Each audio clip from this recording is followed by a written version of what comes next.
Bonjour tout le monde, je suis ravie de vous retrouver aujourd'hui dans cette nouvelle vidéo.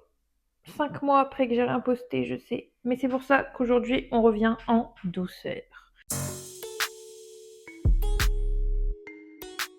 Aujourd'hui, je vous présente 12 livres et c'est simplement les 12 livres que j'ai achetés depuis mars, enfin depuis la dernière fois que je vous ai présenté un livre. Le dernier livre que je vous avais présenté, c'était This Could Be Us de Kennedy Ryan, un livre en anglais. Bref, sans plus attendre, on enchaîne. J'y vais dans l'ordre chronologique et donc le premier livre que j'ai acheté, enfin le plus loin, je l'ai acheté en mars celui-ci, c'est Caraval de Stéphanie Gerber, c'est un tome 1. Ici c'est une édition collector publiée chez Bayard.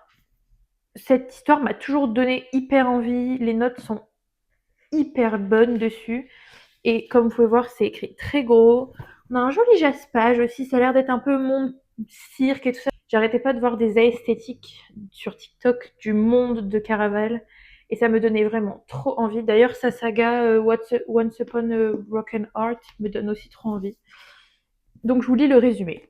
Scarlett et sa petite sœur Donatella n'ont jamais quitté l'île où leur père les retient captives. À 17 ans, alors qu'elle est sur le point d'être mariée à un inconnu, Scarlett reçoit une lettre de légende, le maître du jeu Caraval.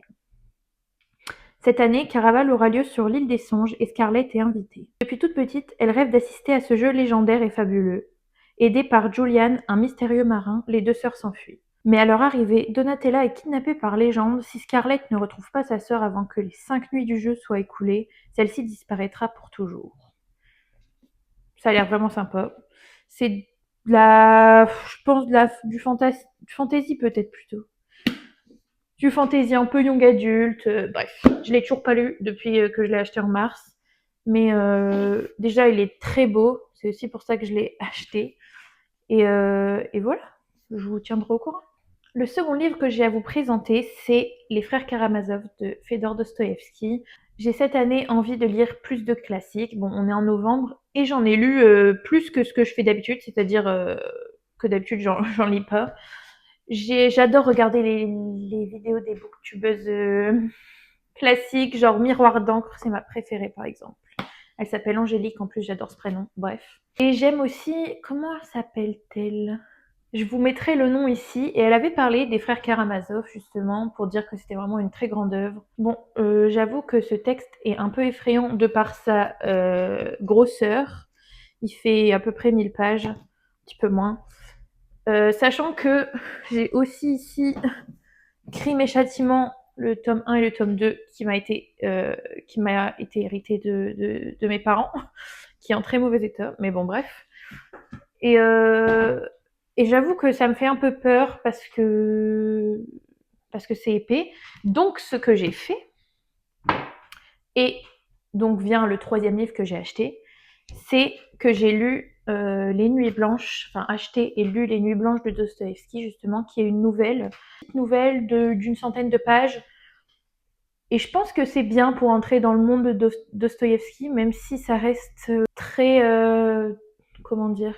Je pense que ça reste très gentil et mignon par rapport aux frères Karamazov et à Crime et Châtiment. Ici, on suit un homme pendant 7 nuits, me semble-t-il, quelque chose comme ça.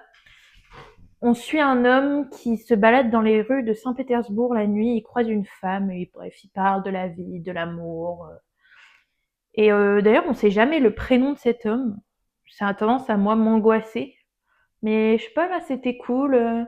Bon, ça reste un homme écrit par un homme dans les années au 19e siècle. Donc voilà, mais ce livre était pas mal. Je pense que c'est bien pour y entrer. Et j'ai même pas fait de résumé des frères Karamazov. Je vais faire ça rapidement. Dimitri, Ivan et Alexei, 3 êtres que tout sépare, partagent un même père et avec lui une même honte, honte de l'origine et de la naissance. Honte d'exister qui précipite Dimitri dans l'alcool et les excès de son père et assigne Ivan à une résignation désabusée. Alors que la propagation de l'athéisme plonge le peuple russe dans un doute existentiel, Fyodor Pavlovitch, le père de la fratrie, incarne ce désarroi d'une dévotion en souffrance d'idole. Condamné à une existence au second degré, il s'affirme comme une parodie de lui-même. La disparition de Dieu n'a balayé ni la peine ni la culpabilité, mais laissé insatiable la faim d'être pardonné, faute de rédemption.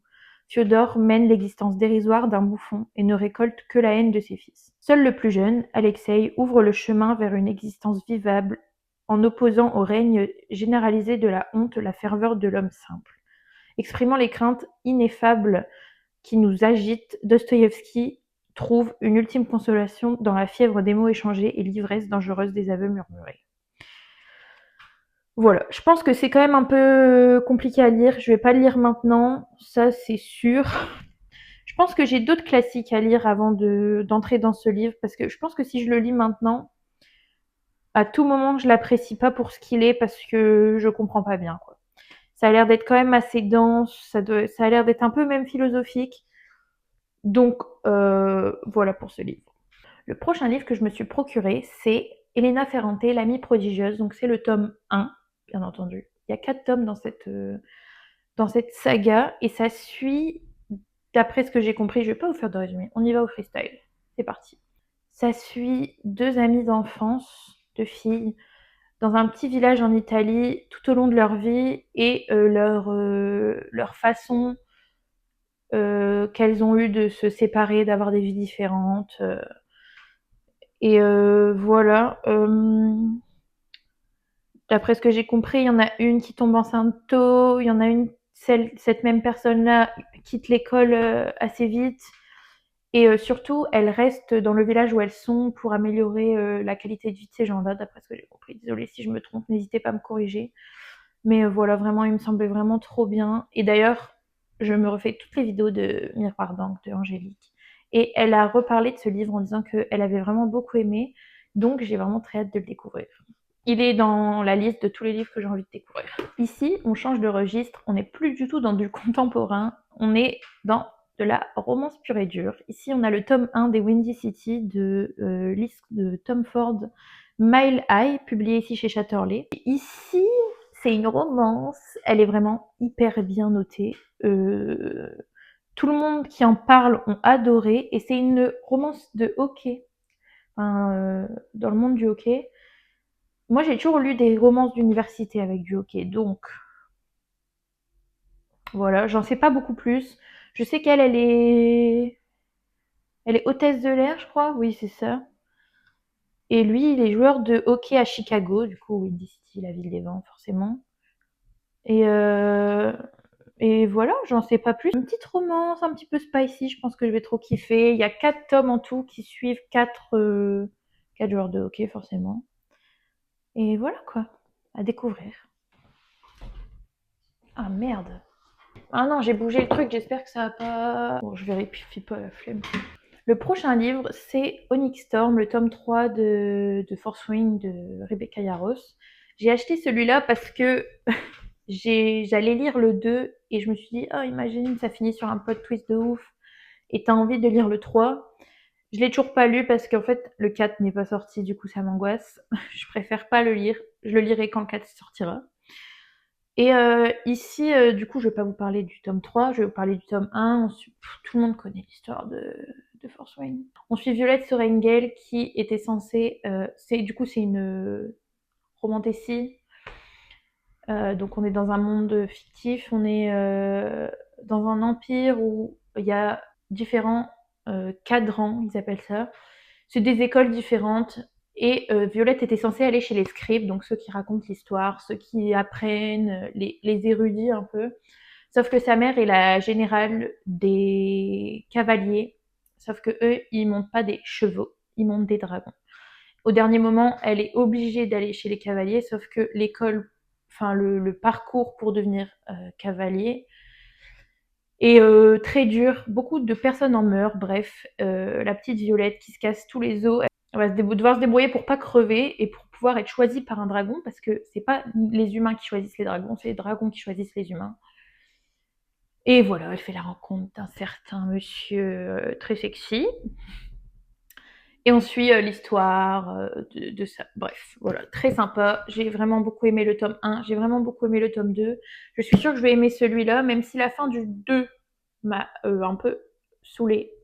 En fait, je me doute que la tournure des choses va virer au vinaigre, et ça me plaît pas. Tourner au vinaigre, d'ailleurs, on dit. Mais voilà, le tome 3 de Force Wing. Le prochain livre que j'ai acheté, c'est le tome 1 de la saga Addicted, donc Addicted to You des sœurs Ritchie.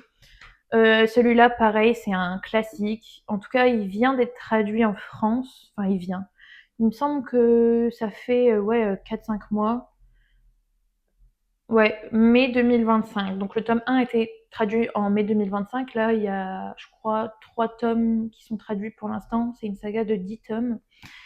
Et c'est une romance psychologique, je dirais. Je l'ai commencé, mais en fait, la raison pour laquelle je n'ai pas fait de vidéo, c'est que je suis tombée en panne de lecture. Bon, c'est pas totalement ça, parce que je suis tombée en panne de lecture en juillet. J'ai pas fait de vidéo depuis mars. Les calculs sont pas bons. C'est pas celui-là qui m'a foutu dans la panne de lecture, mais en pleine panne de lecture, j'ai pas réussi à continuer. Du coup, j'en suis à la moitié. C'est pas mal pour l'instant. Faudrait que j'ai une étagère dans la bibliothèque où je mets tous les livres que j'ai commencé, que j'aime bien, mais que j'ai pas terminé parce que j'étais pas dans un mood. Du coup, il est dans cette étagère et je le finirai un jour. Ici, dans ce tome 1, on suit Lily et comment il s'appelle? Et Lorraine. Lorraine Hale, qui sont deux meilleures amies et qui font semblant d'être en couple depuis longtemps. Ils sont à l'université parce que Lorraine cache le vice de Lily et Lily cache le vice de Lorraine. Elle est une nymphomane, lui est un alcoolique. Et du coup, on les suit là-dedans. C'est un peu, enfin, c'est quand même un peu noir, hein, vous, vous doutez bien. Ça parle d'addiction, c'est un peu le titre. On parle d'addiction, mais ils parlent d'amour quand même. Les deux sont là l'un pour l'autre et ils sont tous les deux hyper bienveillants l'un envers l'autre. Heureusement d'ailleurs que je pense que Lily a Lorraine et Lorraine a Lily. Bref, j'en suis pas plus loin, mais voilà. Et à mon avis, quand ça va péter, aïe, ça va faire mal. Parce que ils sont tous les deux issus de familles hyper riches et donc médiatisées. Et le problème, c'est que si ça se sait, ça va créer un scandale. Apparemment, c'est vraiment hyper chialant, toute la saga. Et elle est hyper bien, donc je vais continuer. Je vais acheter la suite. En plus, je trouve qu'ils sont vraiment très beaux. Voilà, Verso, ils ont fait les choses bien. Verso des éditions Le Seuil. Le prochain livre que j'ai acheté est ma lecture actuelle, que j'ai commencé il y a un mois en fait. Mais et chacun son rythme, hein. En ce moment, c'est dur. Le livre que j'ai acheté, c'est Alchemized de Sandy New. Normalement, c'était une fanfiction sur Harry Potter. Et elle a été publiée, donc forcément ça a été changé, ça a été réécrit. Ici, on suit Elena dans un monde où il y a des alchimistes. Et je pensais, en fait, au début, c'était... bref, je suis pas là pour faire une revue, en fait. Donc on s'en fout. On suit Elena qui se réveille 14 mois après la guerre. Elle était dans le camp des gentils, entre guillemets. Ils ont perdu. Et elle se retrouve envoyée chez un mec des méchants, qui s'appelle les Immortels, parce qu'elle a perdu la mémoire, sauf que on comprend qu'elle était un élément important pendant la guerre. Et du coup, Moreau, le chef des méchants, veut savoir ce qu'elle sait, pourquoi elle est amnésique. Et donc, elle va chez le haut préfet qui va un peu trifouiller dans son cerveau pour savoir ce qu'elle cache et ce qu'elle se cache à elle-même, forcément. Bref, voilà. Franchement, désolée, je donne vite fait mon avis. Il me reste 100 pages, il est incroyable. Voilà, c'est une grosse brique et je sais pas si c'est ça que j'aurais dû lire pour sortir de ma panne de lecture. En tout cas, il est incroyable. Vraiment, il est incroyable. Je suis contente de prendre mon temps pour le lire d'ailleurs, parce que je l'ai commencé le 14 octobre dernier, donc ça fait plus d'un mois, on est le 17 novembre aujourd'hui. Et bah, j'aime bien parce que du coup, je prends mon temps pour bien comprendre, parce qu'au début, il y a toute l'explication du monde qui est vraiment hyper...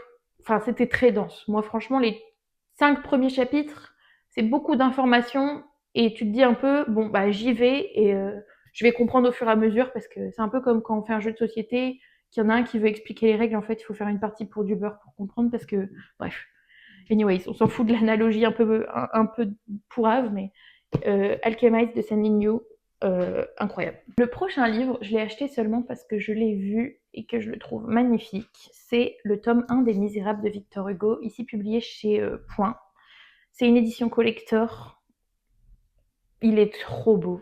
Et j'ai vraiment envie de découvrir pareil ce classique parce que tout le monde en dit du bien. J'ai vu d'ailleurs qu'il y avait un coffret qui était sorti chez Pocket, je crois, tout à l'heure en magasin, qui est vraiment aussi très beau. Mais franchement, ces éditions-là, on en parle ou pas? Je sais pas, mais incroyable. Il fait plus de 1000 pages, par contre. En plus, d'après ce que j'ai compris, Victor Hugo, c'est le roi de la digression, c'est-à-dire qu'il fait 100 pages sur la description d'une église. Donc, il faut vraiment le lire au bon moment, mais je sais que cette histoire est incroyable. Déjà, les films à l'ancienne, je les regardais avec ma mère quand j'étais plus jeune. Je me rappelle, un coup, on s'était posé et j'avais adoré le film avec le gros dégueulasse, là. Bref, j'ai même pas envie de citer son nom. Et le film était vraiment trop bien, l'histoire était trop bien. Donc j'ai trop hâte de découvrir ça. C'est l'histoire de Jean Valjean, entre autres, qui sort du bagne et qui a été au bagne parce qu'il a volé pour sa famille. Sauf que en revenant du bagne, il vole sans raison, il vole un homme qui l'a aidé. Et cet homme, au lieu de le dénoncer, le sauve. Et je pense que ça part de là, c'est un peu genre rédemption. Ça parle des misérables, quoi. Ça parle des différents types de misérables. Il y a Jean Valjean, il y a Cosette, tous ces personnages principaux. Je vous dis ça, hein, mais je dis ce que j'en sais. On parle de la différence entre la misérabilité de tous. Tous sont comment ils réagissent à la misère. Voilà. J'ai galéré à dire cette phrase. Voilà, Les Misérables de Victor Hugo, un grand classique. En fait, je l'explique, mais vous connaissez sûrement pareil. Le prochain livre que j'ai acheté, c'est La promesse de l'aube de Romain Gary. Pareil, grand classique. Tout le monde aime ce livre.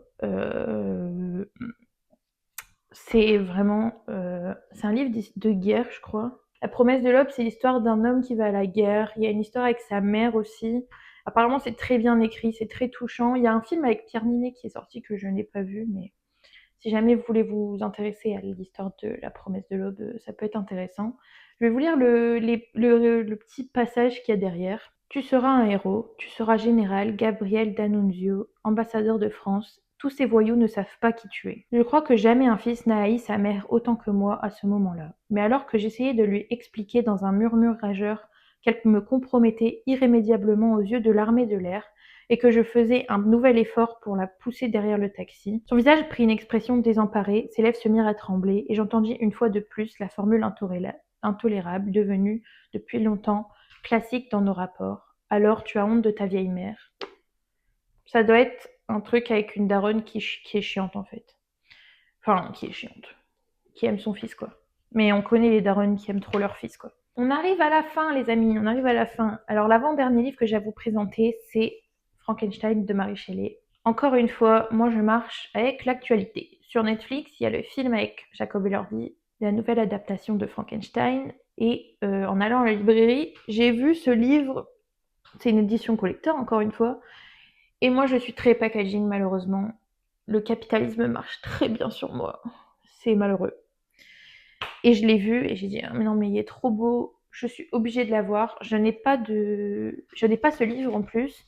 Et encore une fois, ça rentre dans mon envie de lire plus de classiques. Donc let's go, on y va. Regardez vraiment la beauté de ce livre, par contre. C'est une dinguerie. Une dinguerie la chim. Le dernier livre, et pas des moindres, c'est Nous sommes tous des féministes de Chimamanda Ngozi Adichie. Excusez-moi si j'écorche son prénom, son nom. Ici, il est publié chez Folio et c'est en fait un discours que cette dame a tenu, du coup, euh, qui porte sur l'émancipation des femmes. Voilà, vous doutez bien, nous sommes tous des féministes. Le titre parle de lui-même. D'ailleurs, il me semble qu'il y a deux discours dans celui-là. Il y a Nous sommes tous des féministes. Et ah oui, il y a aussi Le danger de l'histoire unique. Bref, voilà. C'est un livre que mes amis avaient étudié à l'école, que moi je n'ai pas étudié à l'école. Et quand je l'ai vu, je me suis dit 3 €, ça va forcément t'intéresser. J'aime bien lire aussi des choses différentes de romans. Donc voilà, un petit discours, un petit essai sur le féminisme, ça peut pas faire de mal, à personne d'ailleurs. C'est un livre très court, hein. Je pense que tout le monde pourrait faire l'effort de le lire. Je l'ai pas lu, je sais pas ce qu'il vaut, mais il a été étudié à l'école, donc je suppose que c'est quand même bien. Voilà pour tous les livres que j'ai achetés dernièrement. 12 livres quand même. Je suis contente parce que ça fait quand même moins que l'année dernière. J'étais censée acheter 0 livres cette année. Je n'ai quand même acheté une petite vingtaine. Comme ça paraît énorme, mais en vrai, c'est pas énorme sur l'année. Je suis fière de moi. J'en ai pas acheté plus. Et là, j'aimerais bien ne plus en acheter parce que j'ai des centaines de livres à lire dans mes bibliothèques.